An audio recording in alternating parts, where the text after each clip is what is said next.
Hey guys, we're back with episode 5 of our Level 2 Fieldwork mini-series. This is our second to last episode in this series, and I honestly can't even believe that we are almost to the end. At this point, our students have completed week 9 to week 10, and there is just so much going on. If you haven't already, go back and take a listen to the first 4 episodes of this mini-series to give you guys a little bit more of a picture of what's been going on so far. If you've already listened to them, then let's dive right into this episode and unpack everything that the students are going through with only a few weeks left of their first Level 2 experience. If you're interested in occupational therapy, this is the place for you. This show aims to explore our profession by sharing who we are and what we do. Because for us, occupational therapy is more than just a job. Hi, I'm Sarah. Welcome to OT for Life. All right, so welcome back to the show, everybody, and all of our listeners. We are now doing episode 5 of our Fieldwork series. And we have our returning guests, Rachelle and Maya. Hi. How are you guys doing today? Good. Doing well, surviving. I get a little hesitation in your voices here. We're pushing through. Yep, we're in those last few weeks, so caseloads have gone to the max and just kind of trying to keep going, keep moving. Yeah, it's definitely the home stretch, right? Yeah. Just a couple more weeks to go. Last time we met, we were talking about the midterm, everything that kind of happened with the midterm and expectations and things you're doing well, areas that you need to kind of continue to grow on. And now it is, like I said, it's the home stretch. You guys are there. You just got to kind of pound it out for the next couple weeks. Keep learning and then just keep kind of cruising where you're at. So why don't we start by maybe if you guys could highlight or kind of explain what your typical day is looking like and what your current expectations are, being that you are week 9, week 10, right at the end. What does that look like? So I have about roughly 6 to 8 clients a day. So I'm at my site for maybe 10 to 11 hours, and this includes treating on top of doing my notes at the end of the day. Sometimes I'm at my site when there is one other person in the building. Another student? Another student, yes. Another student. Because I know if I go home, I might just lay on the couch and it'll be hard to get me back in that mode. So I do my notes and try to treatment plan for the following week while I'm there. So I'm at my site for about, honestly, 10 to 12 hours a day. And previously, you were like 8-ish? 8. 9? 8. 8. Mm-hmm. Okay. Yeah. So my expectations are to treat, to talk to parents, and to write the notes. I'm actually putting my notes into our online database now. So I used to send them to my CI, but now I'm putting them straight into the database, which is cool. It's nice to do that. I have my own login, and it's really cool to do that. So that's kind of what my day looks like. And even when I get home, I continue to do work. I treatment plan until I go to sleep. So I treatment plan. So if it's Monday, I don't want to go to sleep unless I finish my treatment plans for the following Monday. Okay. Yeah. So you're pretty much like a week ahead. I try to be, yeah. Allegedly, or Yeah. to be. And how much time now would you say that you're spending once you get home? Honestly, I probably spend an additional 2 to 3 hours. So this is give or take. Sometimes I'm sitting down, I might eat in between, or maybe like watch a TV show sometimes, but maybe 3 additional hours once I get home. Okay. And I go right to sleep, and I wake up and I do it all again. And Monday through Friday? Monday through Friday. Okay. Mm-hmm. Okay. And what about you, Rachelle? My day looks pretty similar. I'm there also Monday through Friday. I wake up, at 6. I get into the clinic about 7:45, start treating 8:30, done by 4:45, and then I'll either stay and do notes for a little bit, or I'll go home and do my notes. And it's kind of the same thing as I pretty much stay up until the notes are done and the plans are ready for I get all my people on Fridays for the next week, so I can't really stay a week ahead, but I try to be, so if it's Monday, have my notes done for that night, be planned for Tuesday, and try to get at least half of Wednesday, if not all of Wednesday done. So I try to stay like a half day at least ahead of time. So it's a little bit more challenging to stay further ahead, but I try to keep up. That way I'm not, by Thursday, staying up till 1 a.m. or something. But yeah, kind of the same thing. So I'm expected to treat patients throughout pretty much the whole day. I've been doing progress notes, I think since the midterm, but now I'm doing some initial evals as well. So that's a little bit more challenging, and so I feel like I'm kind of at the max level, and I've got about 7-8 patients a day, and 8 will be my max. So, and as far as so it sounds like 7 to 8, between 6 and 8 clients for each of you guys a day, and how many either initial evals or reevaluations and progress notes would you say roughly estimated per week? So the amount of progress notes I'm doing, it kind of varies based on week. I'd say normally I would do 2 progress notes a week. We've gotten more evals coming in, so maybe 1 eval a week, maybe not even. But there was 1 week kind of with the way that Medicare lines up where every 10th visit you have to do another progress note or over 3 months or what have you. So a lot of times when people start in January with Medicare, they kind of have to do a progress note around April. So then in July comes that second prescription expiring, or at least that's how it worked in this clinic. So there was 1 week where I did, I don't even know, I think it was 6 or something like that. It ended up being a lot just because a lot of people's Medicare prescription was expiring, or even private insurance might have been expiring because you tend to do 12 weeks of therapy. That's what people tend to write their prescriptions for in this setting at least. And so then that was kind of where that 12 weeks came up again, and I had to do quite a few. But now it's looking nice for these last few weeks. I only think I have, maybe 1 or 2 a week. Looking at people's prescriptions, because I'm kind of trying to stay ahead of that and know when people's prescriptions are expiring. So I think that I'll have to do maybe 2 or 3 per week until I'm done. So it'll be a little less hectic than that 1 week. Yeah, I think the reason I ask is because I tend to always have a bunch of evaluations and progress reports where I'd say that my average is probably like 5 per week. Yeah. Sometimes it's a little bit more, sometimes I don't have any, but currently, I'm doing about 5 either reevaluations or intake evaluations per week, which is crazy. Yeah. Definitely. And it's easier to plan for those progress notes or evaluations, but it takes more time on the documentation end. So it kind of is pick and choose. Right, exactly. I wanted to kind of go back for a second because Maya, you were saying that you're kind of planning a week ahead. Yeah. And Rachelle, you're saying you're planning a day and a half, maybe, a day to 2 days ahead kind of. And I know in my setting that we have a lot of cancellations and we have a lot of reschedules. And I'm curious to get your take on, is that happening? Where, you plan and then all of a sudden you're not seeing that kid that day, and, how you make adjustments for that on your end. Yeah, that has happened where there's a cancellation, but usually when there's a cancellation, there's another kid that's like plugged into that time.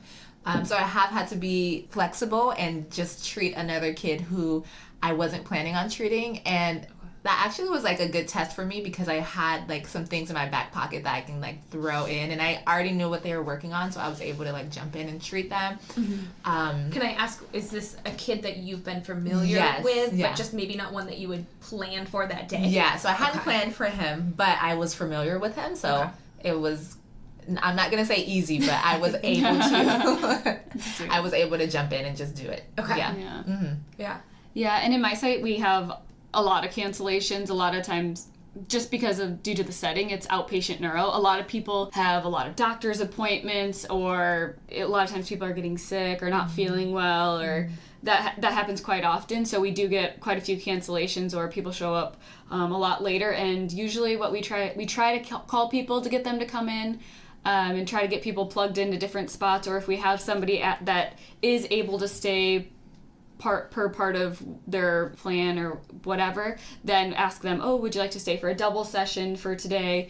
There's a couple people that we can do that with, but it's a lot. Sometimes it's calling and just asking somebody else, oh, I see that you're not on the schedule for the week. Would you like to come in, tomorrow afternoon? Or we try to plan earlier in the week if we see on Thursday that, oh, there's no one coming in all Thursday afternoon. On Monday, looking to see who isn't coming in for the week and calling them and say, hey, are you available to come in on Thursday? So it's like a lot of case management part on our end, trying to make sure that the schedule gets full. But if there's a cancellation, then it's a little bit nice because I can just use that plan in the future. So let me ask a little bit more about that. So if you get a cancellation that day, are you ever getting a client or a patient that's coming in that you did not have time to plan for and that you're unfamiliar with? Not somebody that I would be unfamiliar with. Pretty much everybody that's come in, I know them. Okay. At this point, because we have the same people that are either twice a week, once a week, or once every other week. So at this point in time, I've seen everybody and know everyone. And usually evaluations are scheduled a little bit further in advance just because that's usually how it goes. People will schedule that. But my supervisor will have me treat that person if they get added on. Hopefully I have kind of an idea of something I can do with them. I don't think it's happened yet. I think that if we've plugged somebody in, it was because they had canceled, maybe they canceled earlier in the week and then they got plugged in on that day. And so I've already had the plan for them that I was planning to do on Monday, but say then it comes Wednesday and, oh, they're going to come in later today. But I already had that plan for Monday when they canceled. So I haven't had to completely do something on the spot. Okay. Mm-hmm. Yeah, that sounds like that's what's happening with you as well. Yeah. Okay. Mm-hmm. But maybe I just wasn't prepared to treat them that day. Yeah. Yeah, but it's nothing where you're completely caught off guard. Right. And no idea nothing. what to do. Yeah. Okay. Because I can see that being a big challenge. Oh, yeah, all definitely. of a sudden it's like, wait, who is this person? I haven't had time to plan for it, and all of that. And even when you feel like you do have time to plan, and then all of a sudden it's like, what's going on? No, luckily that has not happened. Yeah. It sounds like you guys have a lot of work. Definitely. To be honest, but I'm just going to throw it out there. Adding up, Maya, kind of what you said, 15 plus hours a day that you are invested in this experience.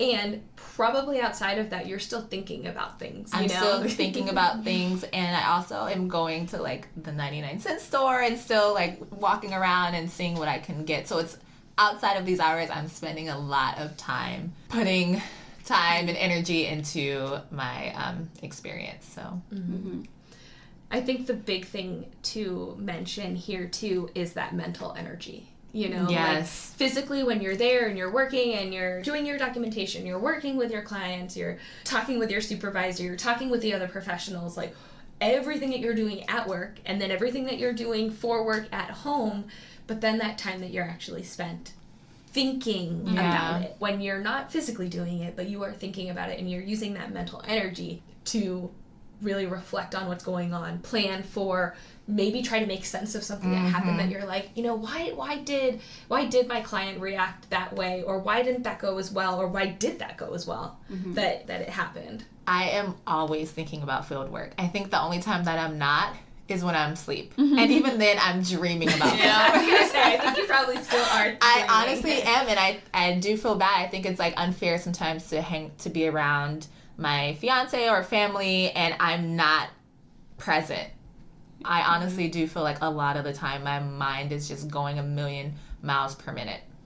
Yeah, I definitely think that after every day you're physically exhausted but also so mentally and emotionally exhausted just from treating all day, and then getting home I feel the exact same way, that I'm just, even if I'm done for the day and I'm still thinking about it, I'm still thinking about field work, about what could I do for this next person, or oh man, what am I going to do for this person next week? I've kind of used all my ideas for them. I don't know, what's a new goal we could work on? Have they done this before? Have they done that before? And then same thing too, I try to give myself Saturday afternoons to chill and do something, but I'm still thinking about it. So half of me is kind of just like, oh, I'd rather just go plan, and that way I can get more done, but I know I need to take time and not do it, but still at the same time you're thinking about it. Yeah. So I even have like a bank of ideas. I have like a document in my laptop because like things just come to my mind, so I just write it down. In terms of fieldwork responsibilities? Yes. So even if I've already planned for my Monday kids, if something else comes in my mind for another idea, I'll write it down for like the following week, like bank of ideas for so-and-so, and I just am always thinking. I think that's a really good kind of actionable tip right there of like when you're thinking, and now that you say that, I do the exact same thing. I'll usually leave like a little notepad by the side of my bed. It sounds ridiculous, but it works. And then I also use the little notepad on my phone. And when I think of something, I just jot it down. And then I don't have to spend an hour trying to fall asleep, but stewing that I don't want to forget this idea. Yeah. I just write it down. And I do that for personal things too, not even just like work related. But then I can come back to it and be like, oh, that was a great idea. Or maybe not. Or actually, yeah, like I like that idea. Let me expand on it or let me change it a little bit. So I think that's a great tip. Again, going back to that mental energy of like you're already extending yourself so much. Jot it down. Come back to it later. And then you don't have to spend unnecessary time trying to remember it. Yes. Yeah. Bank of ideas. Yes. It's no longer Bank of America. It's Bank of Ideas. Bank of OT ideas. And so I feel like this really is just a nice kind of segue into self-care. Yeah. You know, and how much time you're spending focused on your work, your expectations, your roles, everything that you're doing for fieldwork as a student and everything like that. But at some point, you have to be able to take care of yourself as well. Everyone says you can't take care of other people if you're not taking care of yourself. And so are there things that you guys are finding that you're able to do, even if it's short, and maybe not the quality that you want to be doing, but anything? I know, Rachelle, you had mentioned just taking Saturday afternoons, like that's kind of your time to just chill out, you know, relax, try not to think about it, even though I know you are, you know, but like, what are things that you guys are finding that are helping, and maybe if there are things you wish you could be doing that you're not able to because you don't have the time or the mental or physical energy? I wish I had time to get my nails done, my hair done. But one thing that I love to do is to just like get up and like go. So like the other night I was kind of just stuck. I was trying to like treatment plan and nothing was coming to me, and I just felt so overwhelmed. So like me and my fiance just got up and went to go get like burgers and fries. Like just get up and just go and not even think about it, because at the end of the day I am kind of like going above and beyond by planning for the following week. So at the end of the day, I don't need to be doing that. So when I'm realizing that it's too much and I'm just like overextending myself, I need to just put it down and do something else. And that really helps. Yeah, I mean, you could spend 5 hours trying to figure that out and then not be happy with it, or go take 30 minutes or an hour, go do something else and come back, and then all of a sudden you have a fresh mind, or at least a fresher mind, where you're like, oh, okay, there's a little sense of clarity. Now I got it. Yes. So I love that idea. I think that's great. I definitely try to do something similar. If I'm sitting there and it's just the words aren't coming to me or the ideas aren't coming to me, same thing. I just say to my boyfriend, like, let's get up, let's just go take a walk or go get some food or do something else for a couple minutes, and then I'll come back to it.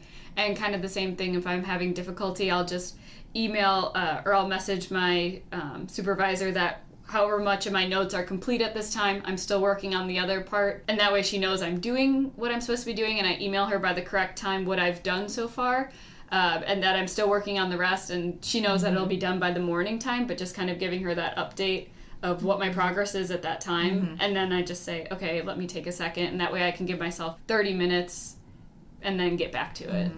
Yeah, I love what you just said there, because I think that's super, super important, because having that open communication is just pivotal. And I think we've touched on this multiple times throughout our episodes, especially between you and your supervisor. So then they know where you're at, you know, because it's very easy for a supervisor to sit there and be like, why isn't my student doing this? Why aren't they thinking about it? Why isn't it done? And for then the supervisor to get kind of frustrated, get mad, get upset, like whatever it is, but they just don't know that you are working on it because you didn't tell them. And so I think that's fantastic. It's like, hey, I've done this so far. I need a little break. This is where I'm at, just so you know. I'm going to get back to it. Right. And then all of a sudden, it's not, why aren't they doing it? It's like, oh yeah, I know they're working on it. She'll get it to me in the next hour, a couple hours by morning, whatever. Right. And that way, if there's something she wants to sign off on and send it in, then she can at least do half of it, or something, you know. So Yeah. or she at least knows that's where then, or get a better idea of just how long things are taking me to do. I think that's nice for her to realize as well, because obviously it takes a supervisor who's experienced and has been practicing a lot less time than students. So kind of gauging that idea of, okay, this is about how long it's taking for her to do these notes. Maybe you could say more about this too as a supervisor. Maybe she could adjust her expectations or do whatever with that understanding. I don't know. Yeah, and also not just from like time perspective, but also like, well, what is it that they're struggling with? What is it? What is making it harder for them?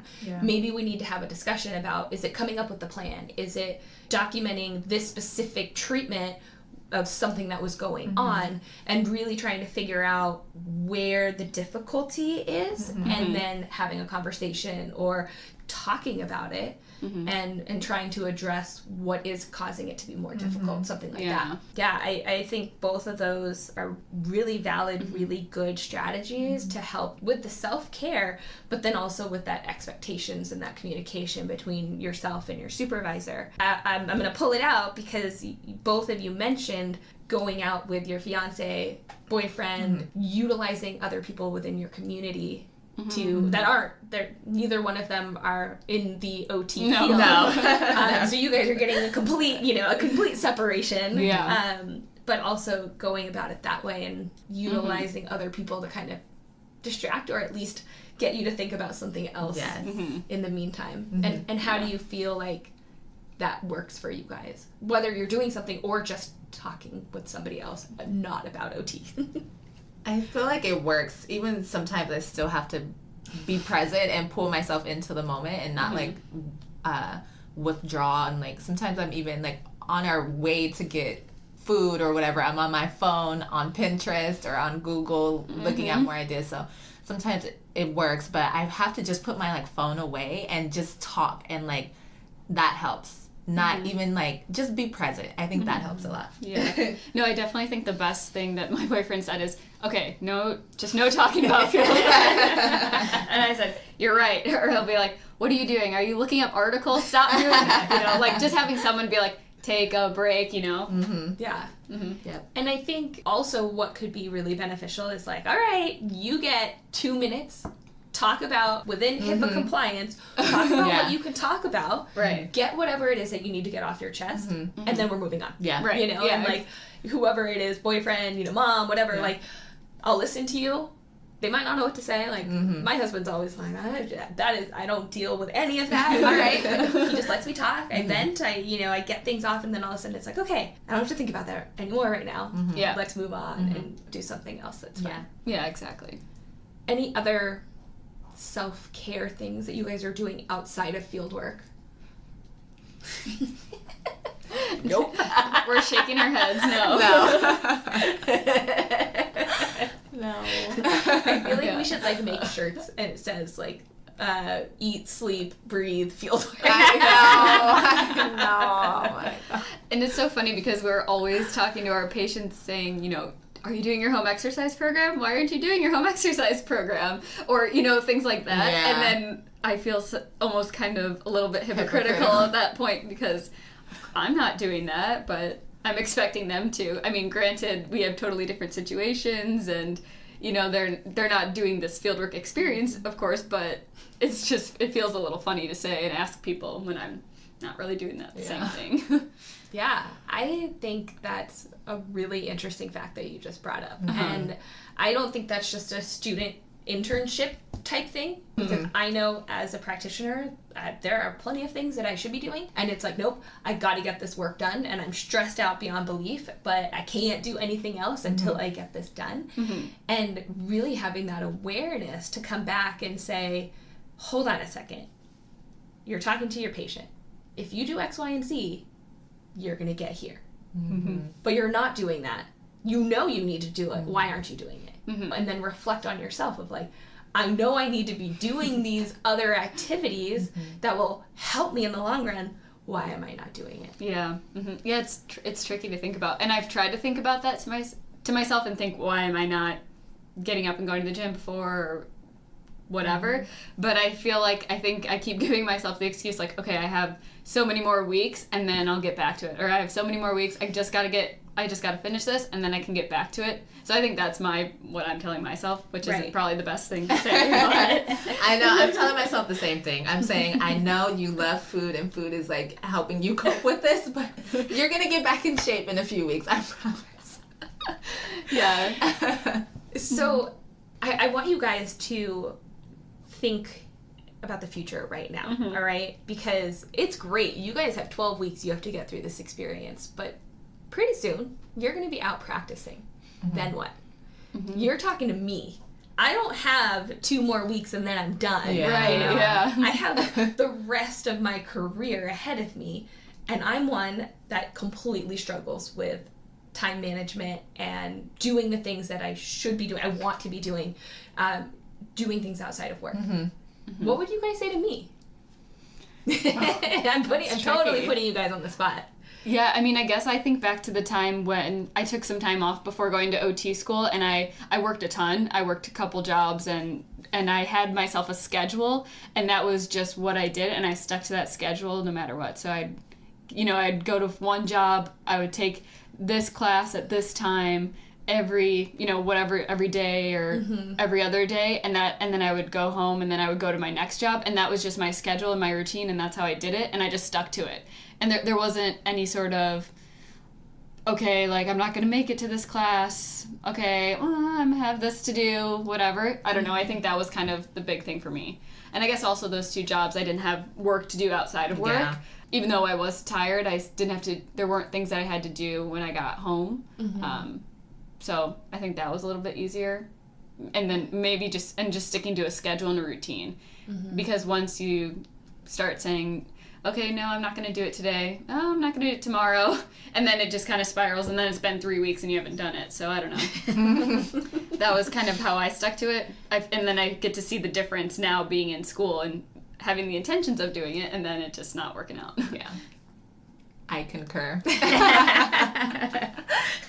I'm looking for any sort of advice, because I definitely deal with that myself, and I feel like sometimes I'm good, I'm on top of everything, I'm getting my work done, I feel great, I'm exercising, I'm eating well, and other times I'm at like the bottom of the barrel, like scraping myself off the bottom, trying to get back up, like trying to do good work, trying to get all of my work done, and then other things get loaded on top of it, that my diet goes downhill, that I'm not exercising, I'm not sleeping, and as you can tell now, you know where I've been the last like 3 weeks, and I'm starting to kind of like get out of it a little bit. But I think what you guys are doing is great right now, but really try to like think about it in the future when you have to be dealing with this long term or longer term, I should say. How would you cope with that? Because you can't just say, I'm not going to do it because I only have 12 weeks. You've got to start integrating it. And I'm saying you, I'm not pointing fingers at you guys, I'm saying everybody. Right. You know, I'm saying you is generally anybody that's a student. Even if you're not an OT, you have to learn how to balance everything, and then starting that career of integrating life, career, and having that balance as well. Yeah, I think scheduling it in, like if you're writing your work hours or whatever on this schedule, and then scheduling in a time like this class, this time. If you like to take classes at the gym, I think that's kind of the best way to go about it. If you schedule yourself in advance, oftentimes there's like a no-show fee or like a cancellation fee, and so then there's kind of that extra motivation of okay, I can't cancel, I have to go, otherwise I'm gonna get charged extra. I don't know, I found that kind of would work for me. Yeah, and I think kind of what you're saying there is accountability. Yeah. You know, so whether it is a gym at a class and it's a monetary accountability, but maybe even, you know, again, going back, reaching out to your community, reaching out to your circle of like, okay, you talk to your best friend, hey, I need to do 30 minutes or an hour every week of something. Will you be my accountability partner for that? Oh, you that's good. Let's go have a walk. Let's go for a run. Let's go get coffee. Let's go get a massage. Like, whatever it is that you feel like you need. Let's go punching bags. What do you call it? Boxing. Yeah. You know, like, go let some aggression out. Yeah. Go surfing. Go, I'm trying to think of things that are not California centric, you know, but like go do something else and really having somebody hold you accountable for that. Definitely. I keep looking, I'm like, do you want to say anything? I don't want to interrupt you. No. Yeah, no.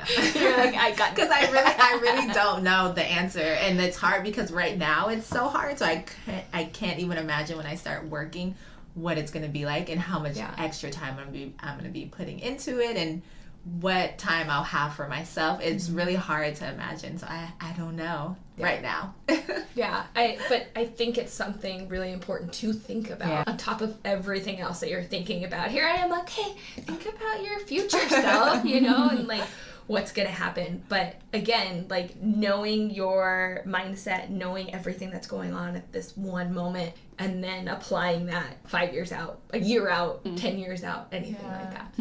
I know, it's so tough. Right now, like I have no time for anything, so it's really tough. Trust me, I know. Like there are times that I'm like, a constant phrase, and I absolutely hate it, but I'm constantly saying, I do not have time to do that. I do not have time to do that. I do not have time to do that. I'm so busy. And it's clearly it's an excuse, you know, because I have the same amount of time that Rachelle has, that Maya has, that our significant others have, that our parents have, that our friends have. We all have the same amount of time per day. Yeah, sure. We can't think of it that we don't have enough. We have to learn to like prioritize and figure out how to make the most of the time that we're given. Right. And I don't have the answers. Oh, I think I have something. What works for me a lot of the time is getting off of social media, turning off the television. So I actually go back and forth. Sometimes I delete my like Instagram or my Facebook app. I'll like delete the app on my phone. And that really helps with like, you have nothing else to do your work. Like there's literally no excuse.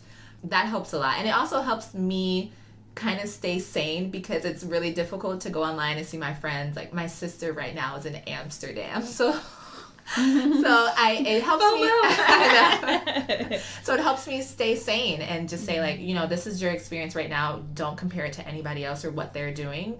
Do your work and get through it, and then you'll be in Amsterdam yourself. I think those are two really, really good points that I want to like talk about a little bit more. First, that social media piece, or actually I should just say any sort of passive entertainment, whether it's TV, whether it's social media, and unplugging and detaching yourself from that. I've never done it. I've wanted to, quote unquote, I'm afraid to, because I wanted to track and see like how much time I spend on everything that I do per day. And I'm afraid that some of those little things like opening Facebook, or I don't really watch all that much TV, but I probably would be watching more than I think that I am. So I'm kind of afraid to see what I actually spend all of my time on and like how it breaks down. I also am afraid that I probably spend way too much time on work and really seeing those numbers, but that's huge. If you don't have time, figure out what you're spending your time on and figuring out what adds value to your life, what you need. If you need 5 minutes to go on Instagram, perfect. That's what you need. But if you don't need it, why are you spending the 5 minutes on something that isn't helping you when you could have spent 5 minutes taking a walk around your place or grabbing a glass of cold water and just like breathing for 10 seconds or whatever it is. The other thing that specifically when it comes to social media to keep in mind, and I feel like I'm kind of going off on a random tangent, but I'll roll with it, is the way that social media is set up is that you're going to be seeing the best, the highlight reel of everybody's life. Right. And so when you are at your best, it's like, oh great, well look at my life, look at their life, like, oh, I'm good. But when you're not, when you're going through something stressful, you're going through something emotional, you don't have the time, you're everything, you feel like your life is crumbling, even though it's not, but you're feeling like you're at the bottom, and then all of a sudden you see your sister at Amsterdam and you're just like, why isn't that me? I want to be doing that. And that is really hard to see when you are not at your best and you're not happy and you're not, or when you're stressed, I should say. So yeah, exactly. You could potentially be killing two birds with one stone Yeah. of like eliminating the negativity that you instill by seeing somebody else doing something that you wish that you could be doing, but then also utilizing that time for a more positive experience or something more valuable experience that you need for your life that moment. No, definitely, I agree. I think that throughout this experience, I really haven't spent that much time on my phone just because when I get home, I've got other stuff to do. I can't really just sit there and passively start looking at things. And I feel like I feel a lot better, actually. I'm not just sitting there watching people's highlight reels, like you said. Yeah. Because when I start doing that and I notice other classmates as well doing fun things, and I think, oh man, their experience, their summer must be going really great. What the heck, you know? But I really haven't had a ton of time to do that, and I think that's been good, actually. Right. Let's kind of go back. On our last episode, we really kind of hashed out the midterm and what it looked like, what it felt like to go through it. But I'd like to go back and reflect on maybe kind of the main things that you guys felt like you needed to work on. And now that it's been a couple more weeks, where you feel like you're at currently with those areas of growth. So Maya, I know you had mentioned, and we had a big conversation last time about the notes and the documentation. So I'm going to throw it to you first. Yeah, so I think that I've really improved with my notes. And I'm saying this because now I no longer send them, like I said earlier, I no longer send them to my CI, but I'm able to put them directly into the database. And even so I put them in, and then she still has to co-sign on them. And so the feedback that I've been getting now is like, you know, everything is like, the clinical reasoning makes sense, everything is on the right track. There's just some editing of like maybe over explaining like an activity, but as opposed, like other than that, she's saying that I'm like improving on it. It's just like long, and I think that might be a thing with like new therapists or students in general, is that they're very long, and it's hard to get straight to the point. And I feel the need sometimes to over explain like what I'm doing to make sense of it for whoever the reader is. But I'm going to jump in. So yeah, like basically consolidating. Yes. And I think too, and I know I went through this, and I see students that I've had in the past, going through school, you're taught to like write like a novel. You're taught to write a story.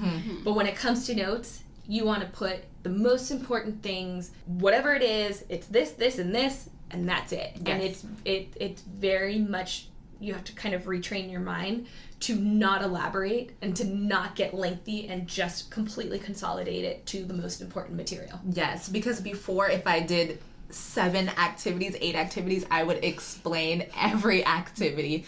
So now one thing that I've learned is if I'm working on like 2 activities that are addressing the same thing, to consolidate it and say, throughout the session worked on hand strength activities and they demonstrated X, Y, and Z, as opposed to saying this was the first hand strength activity, this was the second one, this was the third one. So that's one way that I'm like consolidating them and making more sense of it. And so I think I'm improving, and it's helping me, and I'm not taking 45 minutes anymore. Yeah, so you're decreasing the time spent, so then you have, allegedly have more time to do other things that you're not focused on, just the documentation. But I think a big thing that I want to highlight with kind of what you just said, and when this is such kind of a pivotal, foundational framework skill of OT, is independence. Now you're putting your notes directly into that database. You have graduated in that sense where you don't have to, your supervisor is still reviewing them, as I am doing for my students. You know, we always have to co-sign, right? But you are now have that independence, you have that confidence that they're like, hey, you're going directly into that system. And what that minimal step of independence does to your confidence. Oh my goodness. It's huge. Yeah, it makes me feel like I'm like, oh, look at me. I want everybody to see me on the website. Watch me hit enter. So Rachelle, what we had talked about last time as kind of one of your main areas that you felt like you wanted to improve upon was really that occupation-based treatment ideas and tying in occupation within your treatment activities. So how do you feel like everything is going? I think it's been going much better than at the midterm. I think that as I've gotten to know people more, I get to understand a little bit more about what they like to do, some of their interests, what they want to be able to get back to doing, and also getting to do a lot of progress notes that that conversation kind of comes up because you're asking, what do you feel like are your gains that you've made here in therapy? Where do you want to go next? What are some of your goals? So I've gotten to know people better, even just talking to them or trying to take maybe, if we're doing some sort of exercise, asking that, like just chatting with them and saying, oh, is there something else that you want to be able to be doing maybe for next time? And so I feel like I've gotten to incorporate a lot more occupation that people want to do. I mean, even one person, we sat down and we made a list of some things that he wants to be able to do. And we talked about, that being kind of the guiding framework for his next few sessions. So I think that's been going well. Yeah, it almost sounds like having kind of an increased familiarity with your clientele. And for me, I feel like that's with more experience. All of a sudden, you're becoming more familiar with your clients. And do you feel like now, as opposed to even just a couple weeks ago, maybe you know more appropriate or more pointed questions to get the information that you need to base your treatment plans off of, the activities off of? Yeah, definitely. I think that as you start doing things with people, you can kind of look and see how they move, and you kind of get to know a little bit more, definitely through the progress notes too, about what their, self-care looks like at home, or ADLs, IDLs, activities they like to do, hobbies, interests. You get kind of a clearer picture of what it looks like, and then you can ask those questions of, oh, we did this last time, how did that go? Okay, what was the trouble then? And then that way you can kind of start to problem solve together. So usually a lot of times activities naturally lead into other things as well. So with one person, you're working on picking up things and putting them on a shelf, or taking things down from a shelf. Oh, now you realize with those food containers, now you had difficulty opening them once you got them down. So then that kind of naturally leads into something else. So I found that has been, and I've been able to more specifically ask, what were your troubles with this? Did you do this? Right. Yeah. Versus just, what do you want to do next time? Because that can be so different. I mean, and even with one person, I had this conversation of, what is OT? Because he kind of didn't even really quite understand what it was. And I said, you've been coming here for, how long? But they kind of just had the impression that with PT, they were working on lower extremities, with OT, working on upper extremities. And so then I was kind of chatting with him and saying, well, you told me you like to play catch with your family. Like, we can do that next time. So, get kind of having that conversation of, what can I help you with? Or I'm not just helping you strengthen your arms. That's not all it is. Yeah. I really value what you just said there of, like, what is OT? And I'd like to take a minute right now of, like, within the last 10 weeks or so, how has your understanding of OT, occupational therapy, how has it changed? How has it solidified in ways? Like, what is it meaning to you guys right now?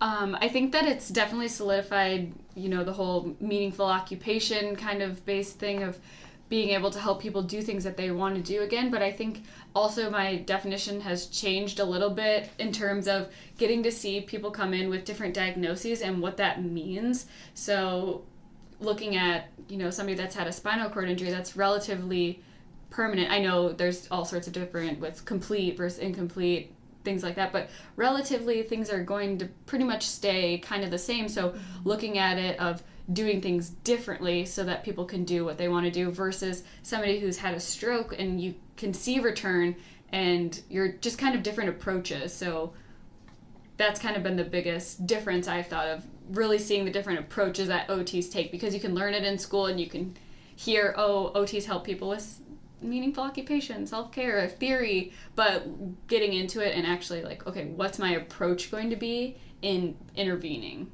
So I think that's kind of what's changed for me. For me, I'm seeing how impactful it is for not only the children but the families, and it's a big deal. And also, I think it's a big deal to let parents know that you are not doing anything wrong. Like, I think a lot of them kind of want answers and they want to know, like, what am I doing? Like, but I think it's a really good opportunity to educate them and let them know you're on the right track. Like, these things are working, and look, you brought them here. Like you already are doing the right thing. But I noticed that with a lot of families, there is difficulty. So it's not just about being able to don a shirt. It's like, it's way deeper than that. And I think that's what I'm learning now, like helping the families out and even allowing them to be able to go to like a restaurant without like dysregulation occurring, or giving them strategies. And I think that's what I'm learning. It's like, it's way bigger than just like, hey, this kid is dysregulated, give them a Chewy. It's like, no, can they go to their families out? Can they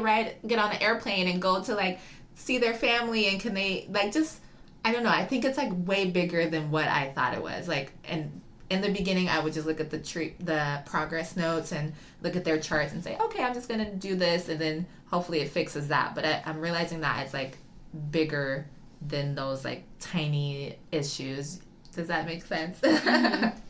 Yeah, definitely. I feel like a lot of times we're talking about very specific things that we're doing. Like, I know in the last episode we were talking about shaving, or putting on socks and shoes, brushing your teeth, anything like that, where we're talking about very specific occupation. But really, the guiding framework is that overarching life, and being able to engage in life and do the things that you want to be able to do. And so, like, I think that's actually really cool, Maya, that you're starting to see this bigger, this deeper understanding of what occupation is and how it pertains to life, and going outside of just the client, and looking at the parents. If you're in pediatrics, or if it's with adults, it could be a caregiver. It still could be parents. It could be maybe a significant other, spouse, kids.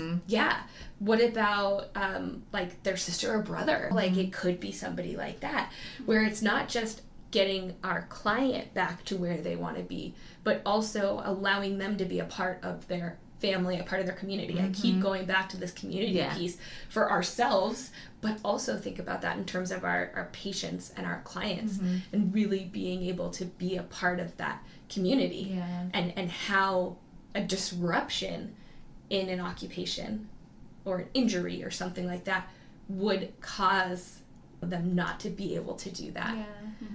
So I think that's cool. And I know in school, the professors and the universities are all trying to get you to get your elevator pitch of like, what is OT, that you can just like ramble it off. And for me, it's really interesting to hear how you guys are starting to kind of tailor and change and adapt your understanding now that you're seeing it kind of out in practice, and having a different perspective and a different awareness of it.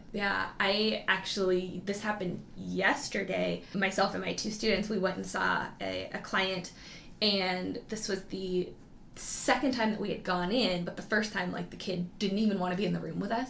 So we didn't get a great read on like really what was going on.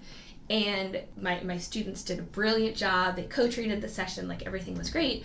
And then afterwards we got back in the car and we're talking, and I was like, hey guys, like what's going on? Tell me what you saw. What are you thinking? Like, what's going on with this case? They were very aware, and they were able to pinpoint very specific things with the kid.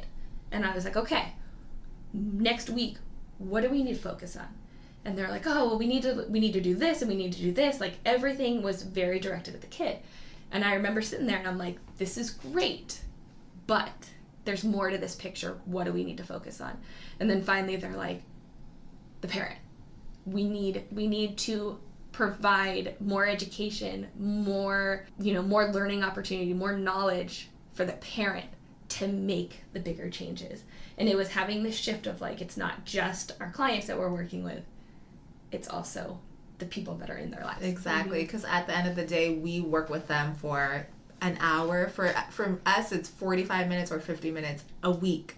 And it's the parents who we really need to get on board and get them to understand what's going on so that they can carry it over. And we really see the changes in the long run. Definitely. That's the same thing for my situation too. We see you once a week, maybe twice a week for 45 minutes, and that's all. Yeah, guys, there's been a lot to think about here. I think we really touched on some very valuable tips, things for other people to consider, but also just kind of hashing out the reality of what it's like to be a student going through fieldwork and trying to process everything that's going on.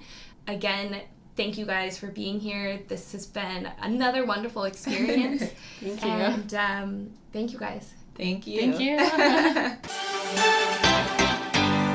Hey, before you go, I just wanted to say thanks for listening to today's episode. If you want to further the discussion, go to our website, otforlife.com, and join our Facebook group. If you like us, here are 3 easy ways to let us know. 1. Share our podcast with a friend, colleague, or anyone interested in occupational therapy. 2. Leave us a review on iTunes or anywhere this podcast is found.